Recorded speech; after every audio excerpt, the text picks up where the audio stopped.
ইস! এত গরমের মধ্যে উনানে রান্না করা মানে অসম্ভব ব্যাপার। আজকে আমি রান্না করে টের পেয়ে গেছি। তো সেদিন ছিল রবিবার, আর রবিবার ছিল আমার ছুটি।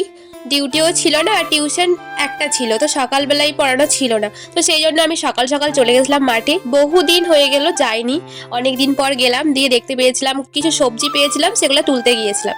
তো তুলে নিয়ে এসে বাড়িতে এসে বেশি কিছু পাইনি, তাও পেয়েছিলাম। তো যাই হোক, সেগুলো দিয়ে টুকটাক তো রান্না হয়। তো সেদিন মানে মায়ের শরীরটা এতটা খারাপ করছিল বলার নেই, সেজন্য মা বললো যে তুই একটু ভাতটা বসিয়ে দে, আনাজগুলো কেটে দে। আমি বললাম ঠিক আছে, আমি রান্নাটাই করেছি, তোমাকে করতে হবে না। সেজন্য আমি প্রথমে আগে ভাতটা বসাতে শুরু করে দিয়েছিলাম। যেহেতু গ্যাসের প্রচণ্ড দাম, সেজন্য উনানেই রান্না হয় আমার বাড়িতে, বেশিরভাগ উনানেই রান্না হয়।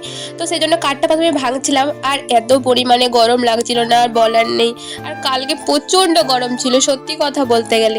তো কাঠগুলো ভেঙে প্রথমে আগে আমি ভাতটা বসিয়ে দিলাম, তারপরে ভাতে একটু গরম হয়ে গেল যখন জলটা, তখন চালটা দিয়ে দিলাম। তো চালটা দিয়ে আনাজগুলো কাটছিলাম। আজকে বেশি কিছু রান্না হবে না, মা বলে দিয়েছে ডাল, মাছের তেল ঝাল, আর হবে একটা সবজি মিক্স তরকারি। তো সেই জন্য আমি কেটে দিলাম আগে। তারপরে কেটে দিয়ে তারপরে একটু পরে মা বললো যে না থাক, তোকে করতে হবে না, আমি করে নেব। আমার মাকে বলি, মা তুমি কি করে করো এত রান্না? আমি ভাবি একটা কথা, মা কত কাজ করে, আর আমি একটু কাজ করতেই গরম লেগে যাচ্ছে আমার।